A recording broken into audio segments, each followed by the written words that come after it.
Hey guys, welcome back.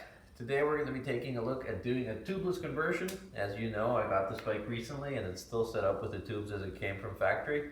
So I thought it was a good opportunity to take a look at how to do a tubeless conversion in a way that actually works and won't be a headache down the road.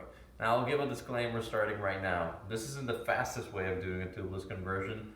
I like to take my time with this, and I think you should too, because that's the biggest difference you see between people who do it once, have it work, and that's it, and people who are constantly complaining about the fact that their conversion didn't work.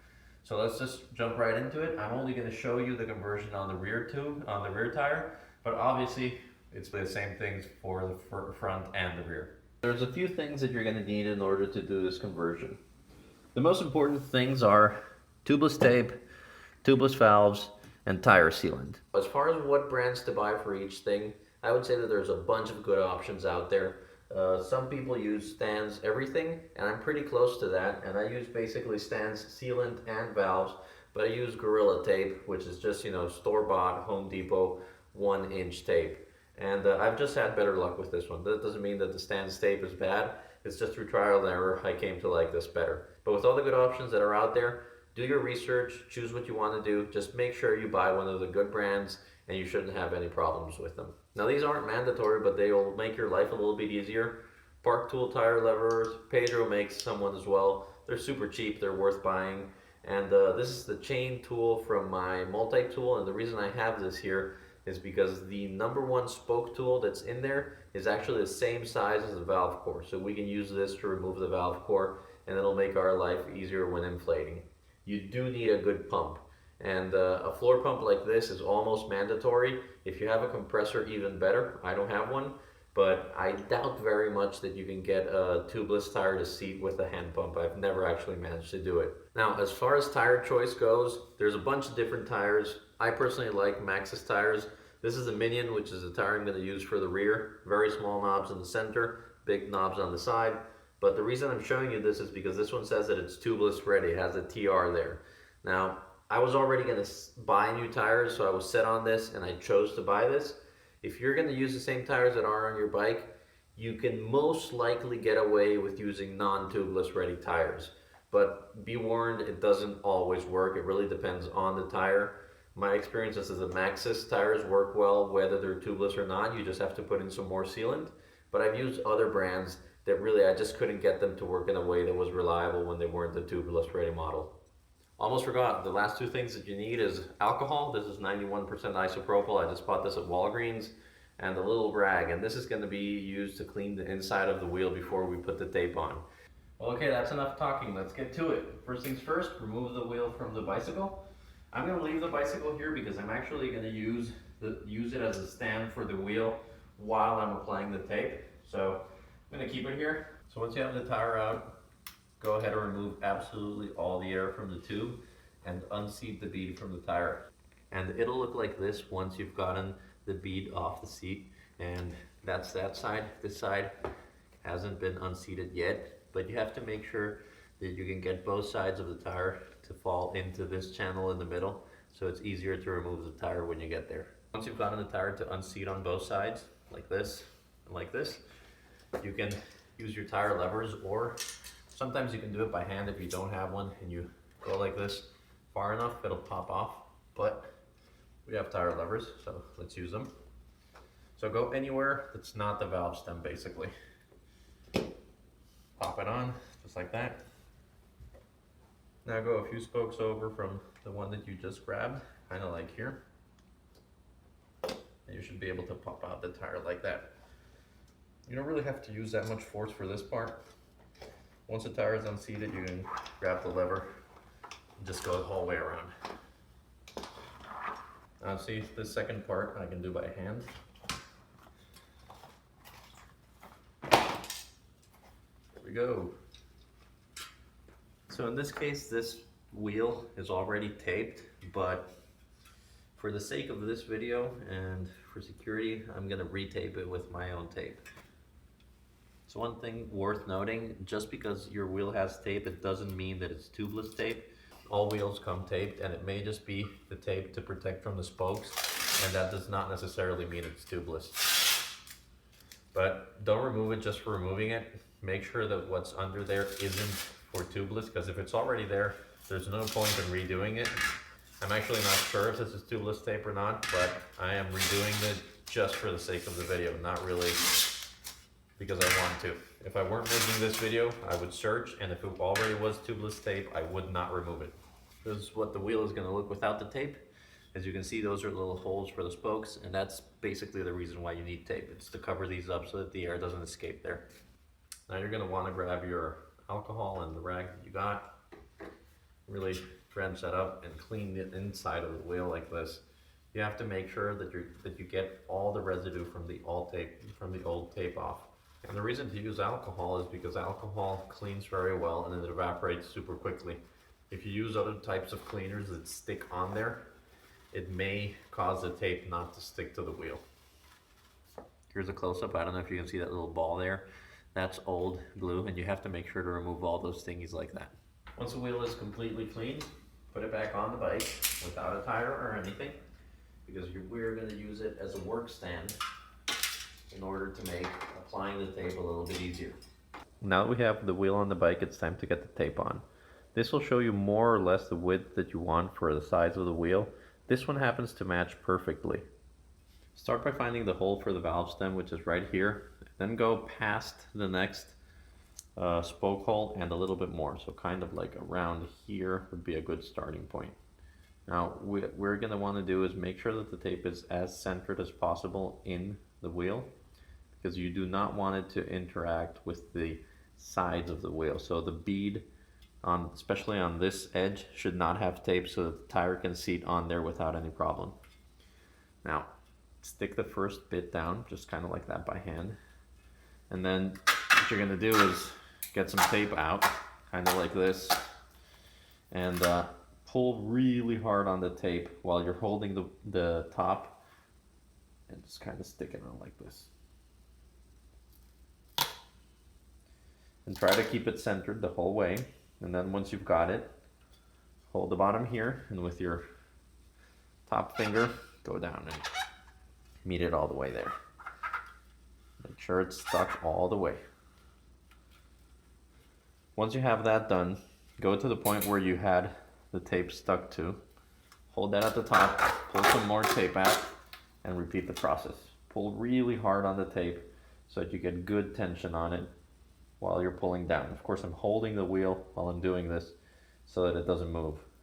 Do that until you get all the way to where the tape starts, which is right here. Now make sure that you identify where the valve stem hole is, which is right here, and we're gonna go a little bit over that, so I'd say to around here.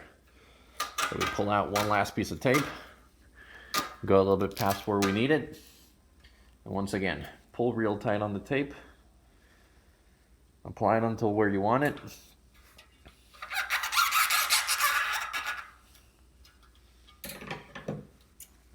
you just cut right at the end.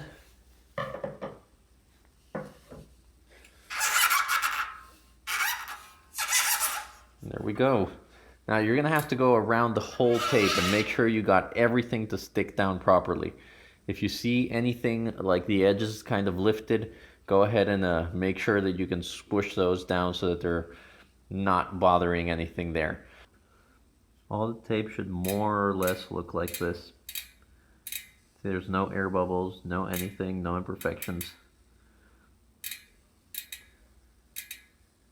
The last thing you want to do is punch a hole for the valve stem. Do not open a hole as big as the valve stem. I just used this little Allen key, which is the smallest one that my multi-tool has, and that's too small for the valve, but that's okay. You just want to open a tiny little hole and then let the valve force itself through so that it still uses the tape.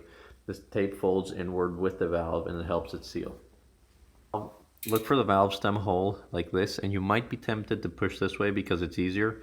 Don't do that because you'll unstick the tape. Instead, mark it where it's supposed to go and then go in this direction. So it's there. Ow. That hurt. Now as you can see, I made a tiny, tiny hole. Now this is where I do some things differently from other tutorials I've seen. I actually think that since this tire comes folded and these do not help these folds do not help while you're trying to get the bead to seat the first time, and it's really hard, that the best way to do that is to put a tube in the first time you're gonna seat this tire. And in addition to that, what that's gonna help with is that since we're gonna put a tube in, the tube is gonna be trapped between the tire and the wheel, of course. And in being trapped in there and putting a lot of pressure in it, I put like a 45 PSI or something like that, the tube is trapped and it's actually sticking and it's pushing against the tape. And what that's going to do is going to help us give this tire some shape so that it seats it on the bead a little bit better, so it's easier to do once we're going 100% tubeless. And it's pushing on the tape, so it helps the tape stick. And then I just leave that overnight. Now we're going to put the tire back on the wheel with the tube, but already at this point, make sure to set everything properly up, because when we remove the tube, we're not going to completely remove the tire. So make sure this rotation indicator is pointing the correct way. Figure it out on your bike, make sure you have it right, and then, you know, put them together so that you don't make any more mistakes. And then it's just considered good practice to line up the lettering of your tire with the lettering here, and on this side, the Maxxis lettering with the valve stem hole, which is right here. So you kind of want that to be there. Make sure you set everything properly up, because we're not going to remove the tire again when we remove the tube. We're only going to pull half of the tire off so that we can get the tube out. Since that little hole for the valve stem is a little bit tight, you're going to have to kind of push it through. It will eventually just open the tape. There. Well, now we have to feed the tube into the tire. Put the little nut in there that holds the tube. Getting the first side of the tire on should be relatively easy. Should be able to just pop it on like that. There we go. First half of the tire is in. Now let's push on the other half. This side is going to be more complicated to get in. While you're doing it, make sure that you're pushing the whole tire into the canal in the middle, just because that'll make the tire easier to get on. To get to this point, some brute force is going to be required. Some tires are easier than others. There we go. The tire is on. Okay, so now you're just going to want to inflate this tire. Make sure that the tube isn't pinched. If it is, you risk pinching it while you're inflating it, and you will have lost a lot of work. As you up the pressure, you're going to hear the tire pop a couple of times. That's the tire seating onto the bead. You see how the little line is sticking outside of the wheel on this side?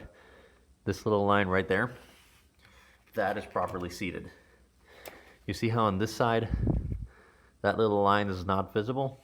That side of the tire is not properly seated to the bead. It all has to look like this, where you have the little line sticking right outside of the wheel. Okay, so now that the bead looks the same all the way around the tire, on both sides, I'm happy with this tire, how it's mounted. Well, we're just gonna stop here today. This was a rear wheel. Go ahead and repeat the exact same process with the front wheel, and just leave this resting overnight. You want the tube, and I have 50 PSI in here. The limit for this is according to the 60, so I just put 50 in there. You want the tube to give the tire shape so it'll hold it, and you want the tube to press onto the tape so it sticks better. I'm gonna finish the front wheel and we'll continue this video tomorrow. Okay guys, so we're back. The bike sat overnight, and today we're just gonna take the tube out and put the sealant in. So as before, let all the air out. Funny enough, this tire that I filmed doing the process took me like 45 minutes to change the tire. The front tire that I did not film took me like 6.5 minutes, maybe 7. There we go, so it's completely deflated. What I'm gonna do is try to break the bead only on one side of the tire to get the tube out. And what I'm trying to achieve is to have one side stay on the bead. It will make it easier to inflate tubeless without needing too much pressure. Okay, so there, I got the bead to unseat from one side. As you can see, I took the tube out, popped the valve out, and on this side, the bead is still seated to the wheel. Now we just pull this tube out. The tube's out. Now you can keep this as a backup, tape it to your bike, put it in your backpack or whatever, so that you have something just in case you get a flat on the trail. Okay, so there you have the hole for the valve, and we're just going to put in one of the tubeless valves now. Push the valve through. You may have to do a little bit of force just to get it to go. Pop the tire over it. There we go. Put the little lock nut on it. Make sure this lock nut is tight so that it's doing enough pressure to make it seal. I never use any tools. I just go as tight as I can by hand, and it's always been enough. That way, if I have to get it out on the trail, I can still do it.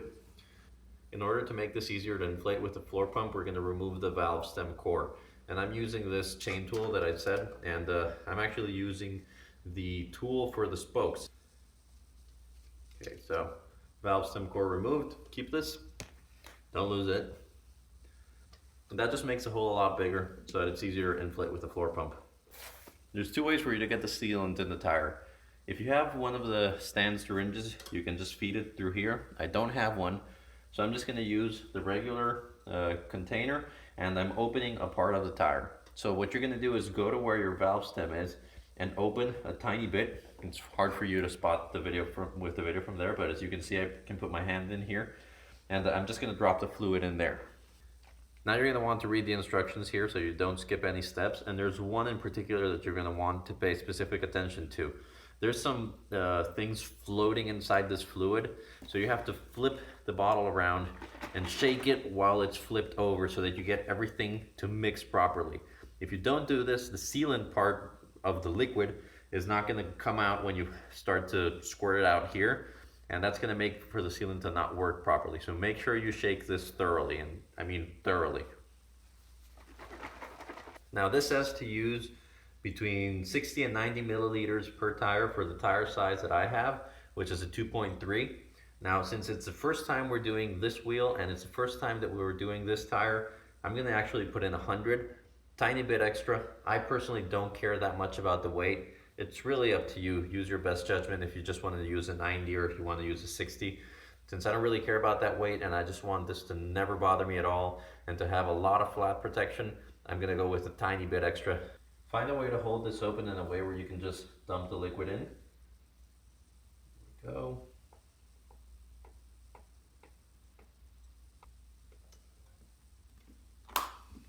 So perfect, just around 100. Now that that's in there, you grab your tire, you rotate like that, and there we go. Now all the liquid is going to be down here, which means that you can work on getting the tire on up here. That's it, the tire is on, the liquid is in. Now we actually just have to get to inflate this.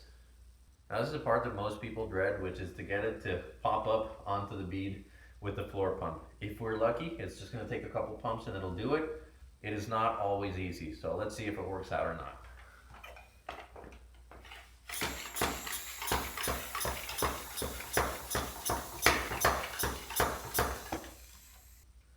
Well, can't believe it. Got it puffed on. So now we're going to have to keep on going until we hear the bead seed all over the place. And that's going to take a lot of pressure, so just keep on pumping. After a quick inspection, I've gone up to 50 psi and the bead looks to be properly seated. We're going to check that the same way we did. You can notice how out of air I am because of the pumping. And we're going to check that the same way that we did as when we have tubes. So just make sure that that little line is sticking out the same amount the whole way around the wheel. We're going to put the valve stem core back in there. Make sure you're kind of fast with this so you don't let all the air out.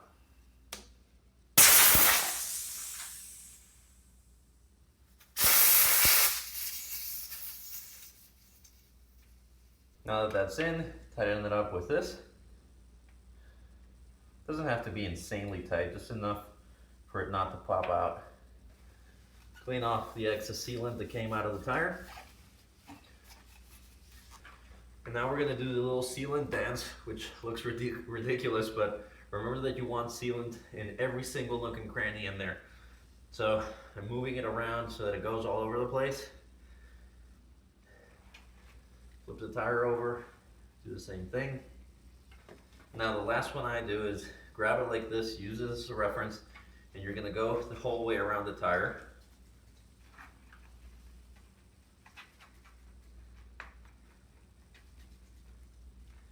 You can actually hear the liquid in there moving. There we go. We made it back to the stem. It's basically a full wrap around the tire, getting the liquid to move. Now I go crazy with this. Now I'm going to set it here. You have to hold it a little bit while the sealant distributes itself around the wheel. If you hold it there, it'll eventually hold itself up. And I'm just going to leave it standing like this for 10 minutes so that the sealant goes all the way around and it's resting around this lip between the tire and the wheel. And then I'm going to flip it over and I'm going to do the exact same thing on the other side, leaving it like 10 minutes on each side. I know we're going crazy here, but I want the sealant to get all over the place. I said at the beginning, this is not the easiest or the fastest way to do a tubeless conversion, but I've always done it like this. And I rode my giant trans close to a year without popping the tires off after doing it this way. Never had any issues at all. So this actually works. I know it's slow, but it works. The wheel spent about 10 minutes on each side. We can put it back on the bike. And at this point you're done with the rear wheel, so tighten your rear axle as you would for any ride. The last thing is get that tire spinning so that all the sealant in there moves all over the place.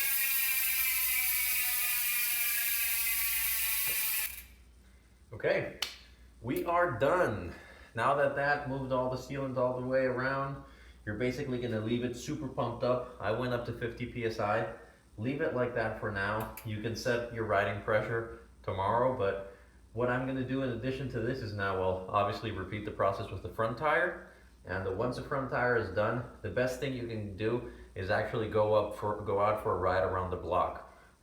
Just riding around the block, you know, normal stuff, using the brakes a bit, you know, maybe go up and down some sidewalks or something like that, so you actually give it some real life riding, and the sealant will move all over the place and finish filling any nooks or crannies that we're missing. And after that, you're done with the conversion. Now this is something that took me, I'd say, about 2 hours yesterday and 2 hours today. It can be done faster. I have done it faster. In this case in particular, this tire with this wheel was an absolute struggle. I had so much of a hard time getting it to jump off the bead while I was getting the old tire off. But with the giant trans and the wheels I had on that, getting the tire off was like a 2-minute ordeal. So it really depends on your setup.